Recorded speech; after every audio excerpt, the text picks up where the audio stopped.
I would like to thank the Global Quality Infrastructure Index initiative for inviting us to today's event on this topic of cross-frontier accreditation.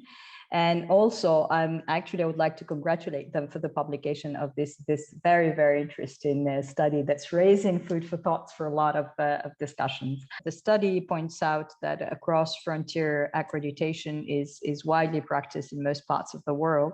The data collected by the authors help to understand how cross-frontier accreditation intertwines with the range of accreditation services provided by ABs worldwide, and especially in those smaller developing regions for which cross-frontier accreditation can make a huge difference.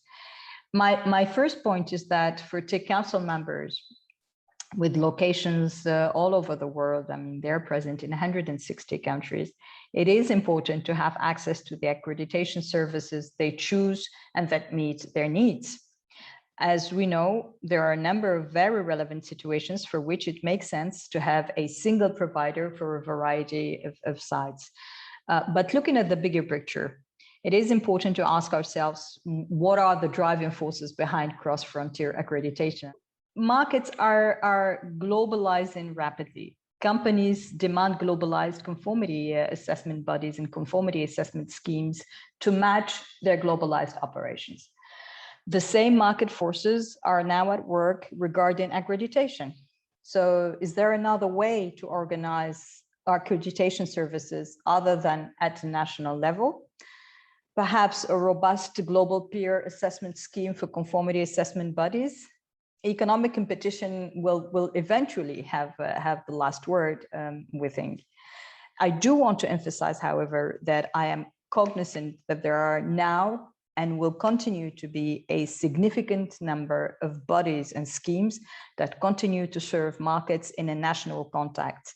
As we see it, the biggest benefit of the paper is that it presents a reliable picture of the growing globalization of accreditation and shows that the globalization of accreditation is happening now, triggered by the demand from globalized conformity assessment bodies for accreditation bodies to develop global operations. It is of particular importance to note the differences between exporting importers and importing exporters in correlation with the economic systems of their respective countries. We see that some economies import more accreditation services than they export, and vice versa. The interesting thing is that there are economies that are net importers, even though they have their own ABs. And the study also highlights that the export of accreditation services is concentrated in some 20 countries. Of course, the ABs of the United States account for 64% of exported accreditation, and also, surprisingly, the largest imported accreditations. So in general, the analysis shows that for IAAC, APAC, EFRAC, and ARAC, the cross-frontier accreditation exports are predominantly within their respective regions. In contrast, EA members with cross-frontier exports are only outside Europe. This shows that accreditation, maybe to a certain extent, will not escape globalization, and that the process has maybe already started.